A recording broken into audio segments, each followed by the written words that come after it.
Do you know how to do a freehand sketch without the use of grid or stencil or even light table? In this video, I'm gonna show you how to make a face sketch, completely freehand and step by step.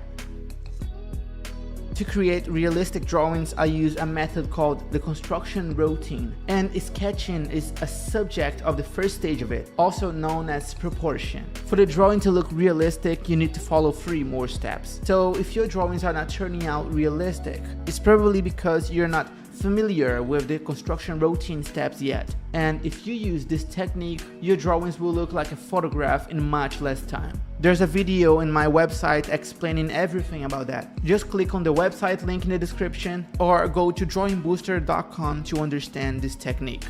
To start, I'm going to create a vertical line that is centered on the paper.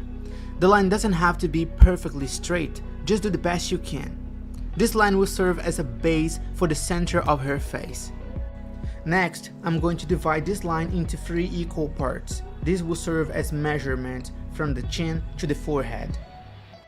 Follow along with me on the next step. Going downwards, we are going to divide it once, twice, and 3 times.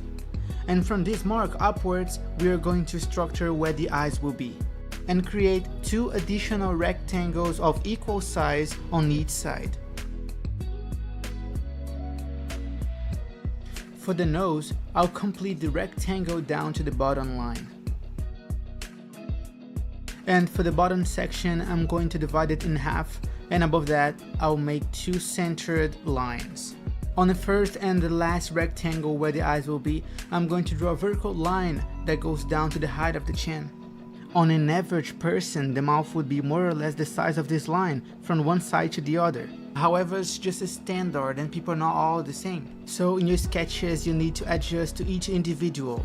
And looking at the reference image, in her case, it seems to me that her mouth is smaller than the space between these lines. So I'm gonna correct it. Let's sketch the structure for the nose. This will give us a good foundation to build upon. Next, we'll move on to the eyelids, paying attention to the shape of the lid.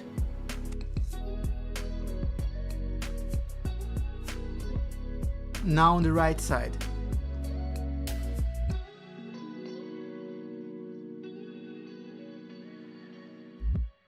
Once we have the eyelids sketched out, we can add the iris and a pupil to each eye, making sure they are proportionate and in the correct placement.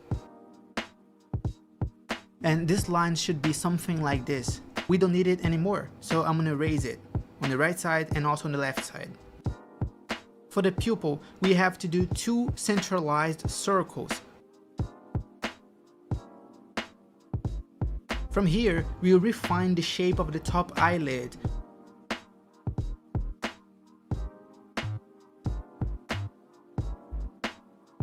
And add some subtle lines of expression beneath the eyes to give a natural and soft look.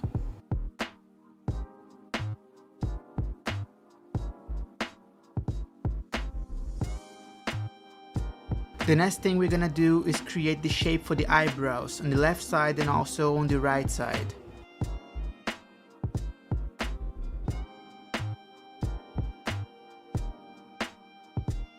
If you look at the reference image, you'll notice that her left eyebrow is slightly lower. I'll make both eyebrows at the same height. Then we'll move on to the nostrils and the wings of the nose, ensuring they are proportionate and in the correct position.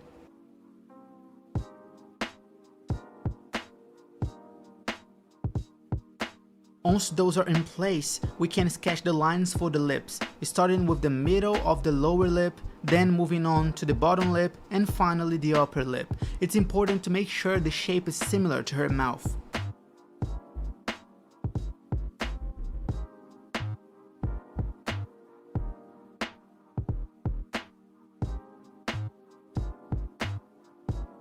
After that, we'll adjust and refine the line for the upper lip.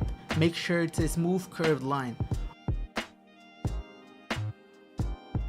Also define the sides of the face, including the chin and the jaw.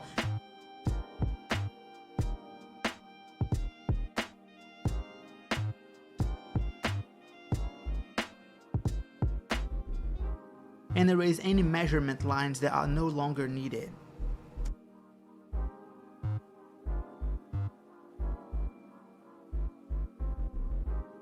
Then we'll add the line for the forehead, a smooth curve that blends into the rest of the face. From there, we'll sketch the locks of hair, starting with the first lock above the right eye.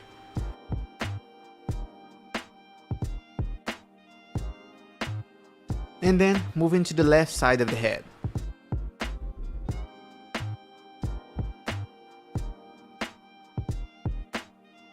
Some more on the right side.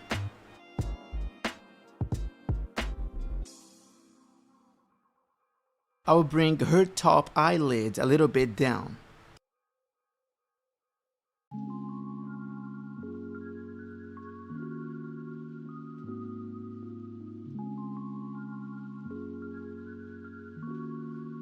As we get closer to finishing the sketching stage, we'll darken the eyelids where the lashes will be placed.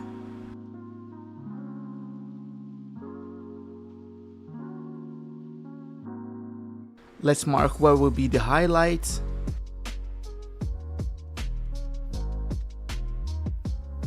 Then we'll add the lashes, making sure they curve upwards and outwards on the top eyelid and downwards on the bottom eyelid. An important observation: to create the lower lash lines, we'll not touch the eyelid line. We'll create each line lower down. I'll also create a subtle delineation on the lower part of the lower eyelid. I'll take the eraser and erase the line of the upper eyelid, and I'll recreate it slightly higher.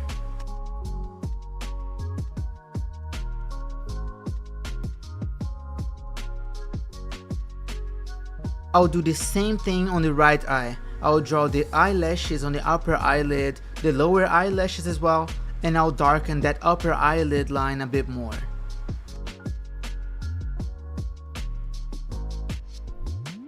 Now comes a part that adds charm to the drawing, which is drawing the eyebrows. I'll draw hair by hair, creating a beautiful movement to make it look very natural.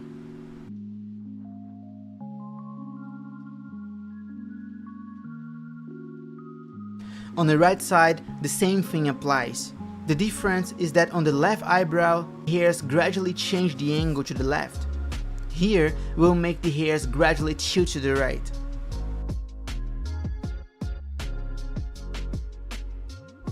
Now let's make an adjustment to her mouth. A characteristic of her mouth is that the corners of her lips are slightly stretched to the sides. The corners are not too rounded, so let's correct this aspect.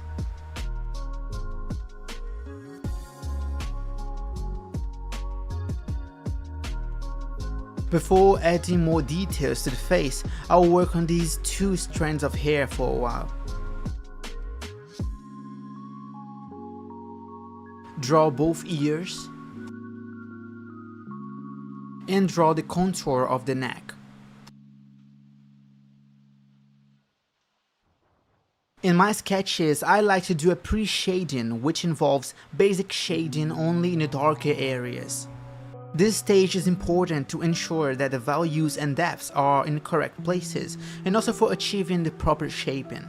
But this applies only to graphite drawings. For colored pencil drawings, it's recommended to focus only on tonal divisions, otherwise the blending of the wax-based pencils with graphite may not yield pleasant results. Since I don't intend to color this drawing, I focused on shading the lower eyelid, the areas between the eye corners and the eyebrow, and also the space between the tear duct and the nasal bridge. I'll go back to certain areas and add a bit more contrast. Additionally, I'll shade the iris and some areas around the eye to add more tonal variation.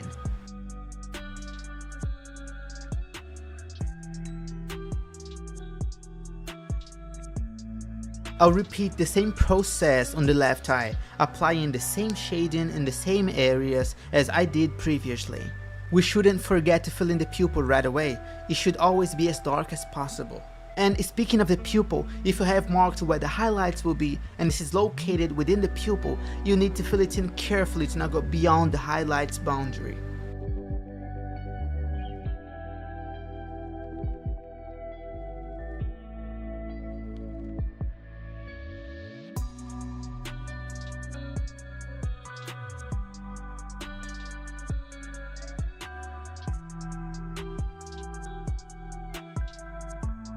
After we've done with that, let's move on for the nose.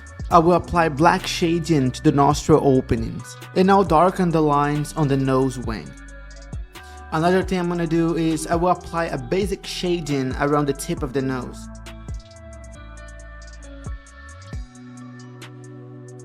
And moving up a bit to the side of the nasal dorsum.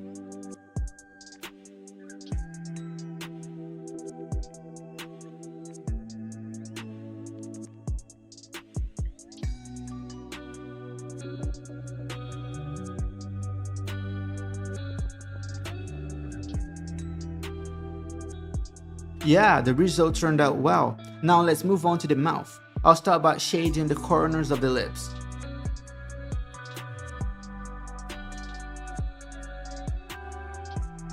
I will apply basic shading to the upper lip. Additionally, I'll darken the area at the division between the lips while creating some lip texture details.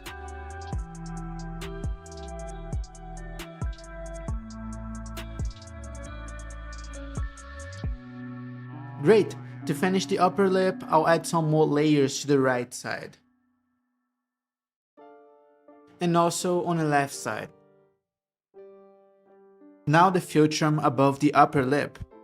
And just as we did a shadow above the upper lip, we are going to repeat it, but this time below the lower lip.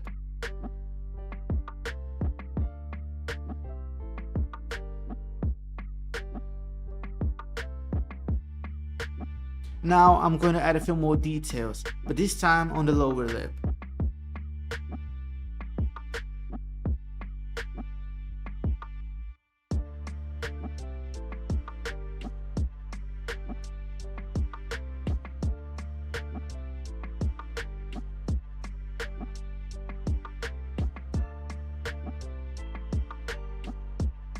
Great! With the eyes, nose, and mouth done, now let's move on to the chin.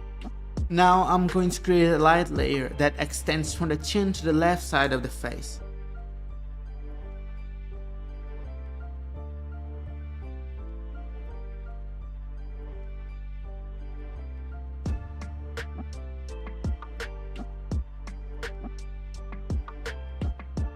Now below the right eye, right beneath that strand of hair. Now let's apply a layer to the neck to make the face stand out more.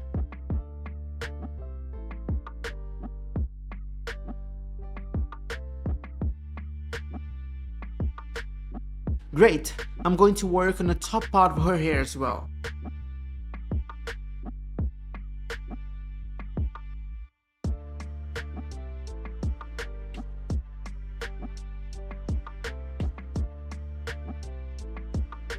By making darker the strands that are coming from the back of the head will indicate that this area will have a darker shading. Of course, when you get to the shading process of your drawing.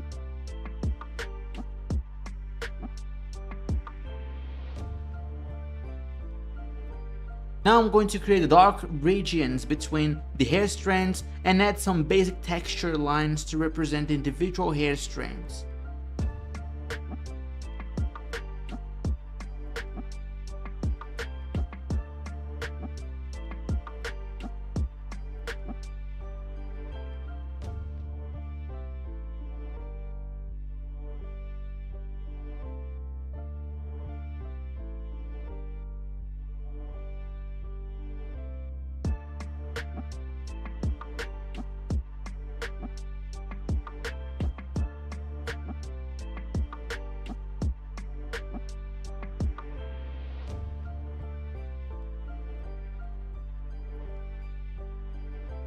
Now I'm going to do the same thing with the strands in front of the face. However, I still want the area around the eye to be visible.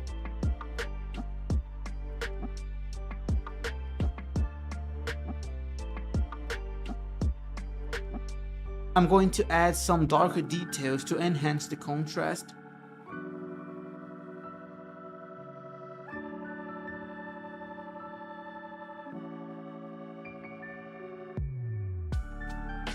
And create a very subtle light strands in the empty area of the strand. That's great. Once you add your signature, the freehand sketch will be complete.